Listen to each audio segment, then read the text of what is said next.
la orden del día tenemos como último punto la exposición del doctor Samuel Abad Yupanqui, quien viene en representación del estudio de Echecopar para tocar derechos humanos y discapacidad. Tiene la palabra el doctor Samuel.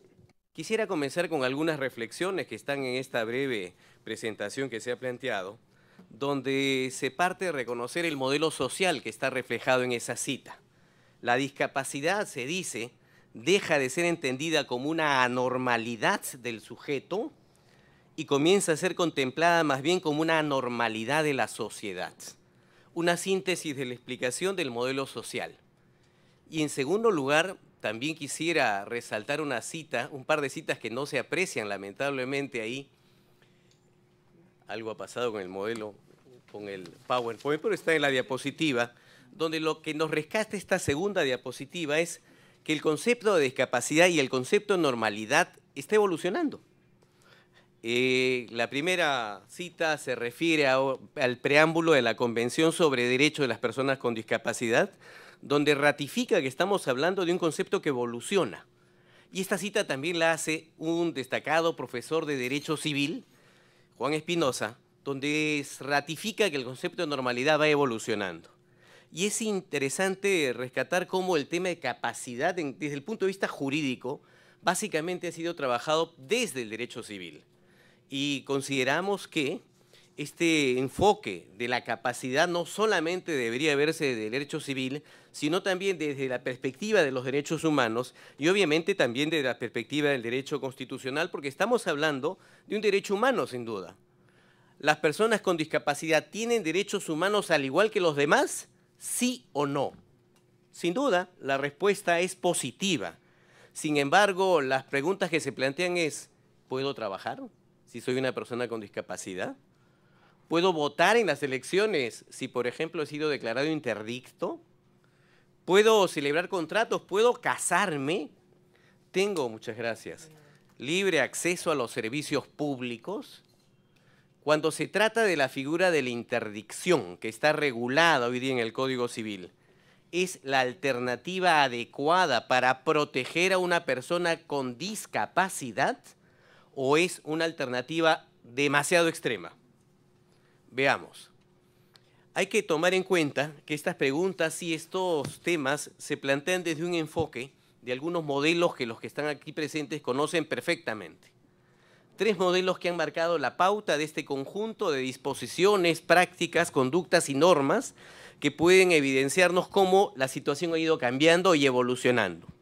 El típico modelo original de la presidencia, que definía la discapacidad como un castigo divino, un castigo natural. Las personas con discapacidad resultaban innecesarias en la sociedad. Un modelo rehabilitador, un segundo modelo, que implica que hay que normalizar, hay que rehabilitar a la persona con discapacidad para colocarla en plano de igualdad con las personas normales. Y un tercer modelo, que es el que ahora se está desarrollando y que se refleja en la Convención, que es el modelo social. Y en realidad estos grandes modelos se reflejan en las leyes de los países, en los códigos civiles, y determinan increíblemente la mayor o menor vigencia de los derechos humanos, incluso eventualmente hasta su exclusión. Por ejemplo, una persona interdicta, una persona declarada judicialmente interdicta, deja de ser titular de derechos fundamentales. Deja de pasar a ser un titular de derechos fundamentales para que su voluntad sea sustituida por la del representante. ¿Eso garantiza los derechos de una persona con discapacidad? ¿Qué ha ocurrido en el Perú?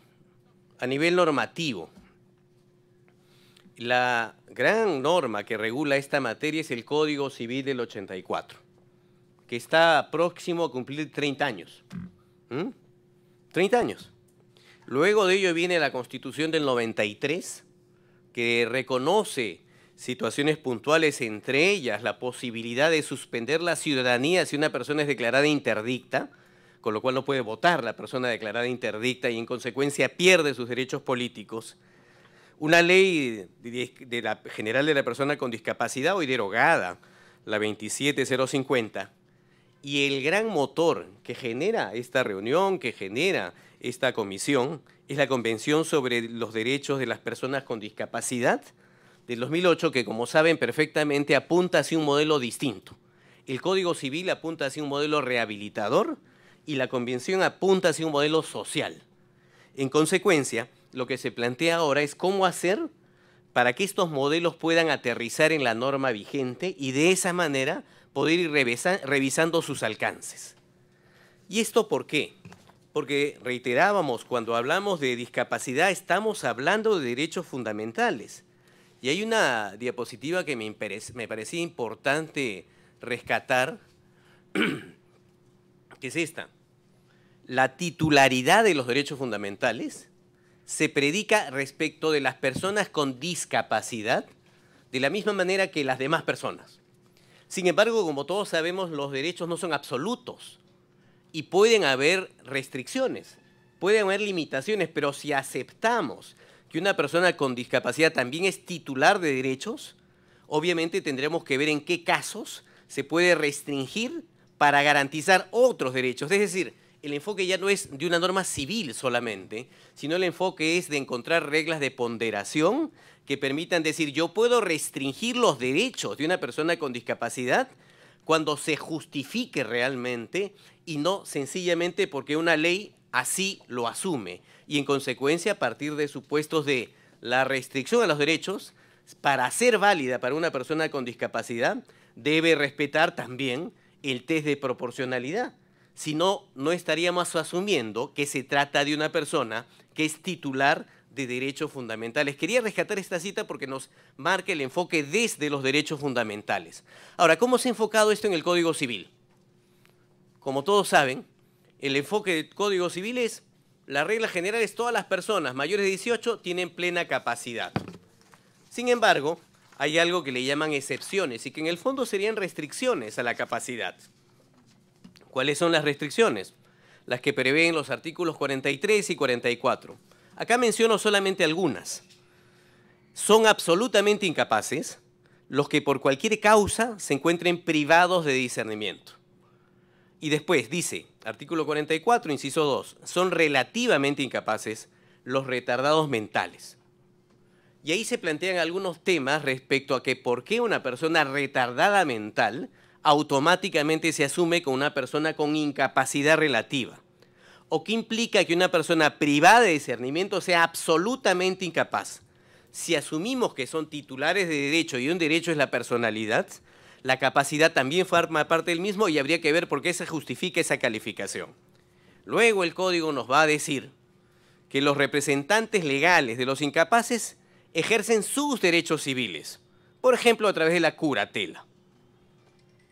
Y a la vez establece un artículo que para designar un curador, para personas incapaces, artículo 5, 6, 6, se requiere un proceso judicial de interdicción. Esto implica una sustitución de la voluntad, porque de la persona declarada interdicta ya no actúa por sí sola. Es más, si uno revisa alguna resolución judicial de interdicción, y aquí tengo una que es un ejemplo, dice, bueno, se declara la interdicción de la persona incapaz, se nombra un curador, ¿para qué? Para que lo proteja, provea o contribuya a lo posible a su restablecimiento y en caso necesario a su colocación temporal en un establecimiento de salud, representándolo, asistiéndolo según el grado de incapacidad en sus negocios, administrará sus bienes. En caso de tenerlos, lo representará en juicio. O sea, una persona declarada interdicta no puede, en teoría, demandar.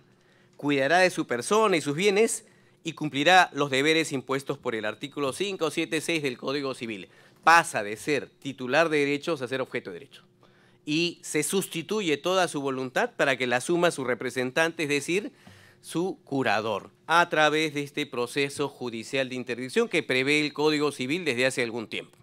Muy bien, esto plantea una síntesis que es, cuando se habla del Código Civil, hay capacidad o discapacidad, no hay términos medios. Incluso algunos autores desde el derecho civil han dicho, de la lectura del Código Civil, parecería deducirse que la regla general es la incapacidad de los sujetos de derecho y la excepción su capacidad. No lo digo yo, lo dice un destacado profesor de Derecho Civil. Esto nos plantea una necesaria evaluación con el diseño actual del Código. ¿Realmente una persona con discapacidad tiene derechos? Es más, con la Constitución que dice la persona declarada interdicta queda suspendida la ciudadanía, no puede votar. O sea, no puede ejercer sus derechos políticos. ¿Eso es posible? Eso plantea un debate y que ha sido, al final, la interdicción puede convertirse en un remedio peor que la enfermedad. Es una suerte, literalmente, de muerte civil. Todo esto va a plantear un debate. ¿Por qué? Porque la capacidad, conforme lo establecen los tratados, incluso antes de la Convención sobre Personas con Discapacidad, reconoce el Pacto Internacional de Derechos Civiles y Políticos, la Convención Americana de Derechos Humanos y la Corte y la jurisprudencia de la Corte Interamericana, reconoce que existe un derecho al reconocimiento de la personalidad jurídica, que implica la capacidad de ser titular de derechos, capacidad de goce y de deberes. La violación de aquel reconocimiento supone desconocer en términos absolutos la posibilidad de ser titular de estos derechos. Esto de alguna manera, en alguna sentencia lo ha reconocido, que está ahí citada el Tribunal Constitucional peruano. Es decir, la capacidad es una manifestación del derecho al reconocimiento de la personalidad jurídica. Muy bien, en ese contexto aparece la Convención. Y como todos saben, la Convención tiene un artículo 12 que establece que los Estados partes reconocerán que las personas con discapacidad, incapacidad jurídica, en igualdad de condiciones, dice, en igualdad de condiciones con los demás en todos los aspectos de su vida. Esto pues cambia totalmente el paradigma previsto en el Código Civil. Las personas con discapacidad tienen capacidad jurídica en igualdad de condiciones con las demás en todos los aspectos de la vida. En consecuencia, si hay una limitación, habrá que ver cómo se aplique el test de proporcionalidad para justificar racionalmente esa limitación. Algunos autores han dicho que el concepto de capacidad jurídica que establece el artículo 12 de la Convención es un concepto que presupone la capacidad de ser sujeto de derechos y a la vez la capacidad jurídica de obrar. Vale decir, capacidad de derecho y capacidad de obrar. Esto, por tanto, plantea una necesidad. La necesidad de, si asumimos que la Convención ya está en vigencia, si entendemos que la Convención es un tratado sobre derechos humanos que tiene jerarquía constitucional, hasta alguien podría decir que el Código Civil entra en contradicción con un tratado de jerarquía constitucional. Y eso tiene consecuencias. Eso tiene notables consecuencias.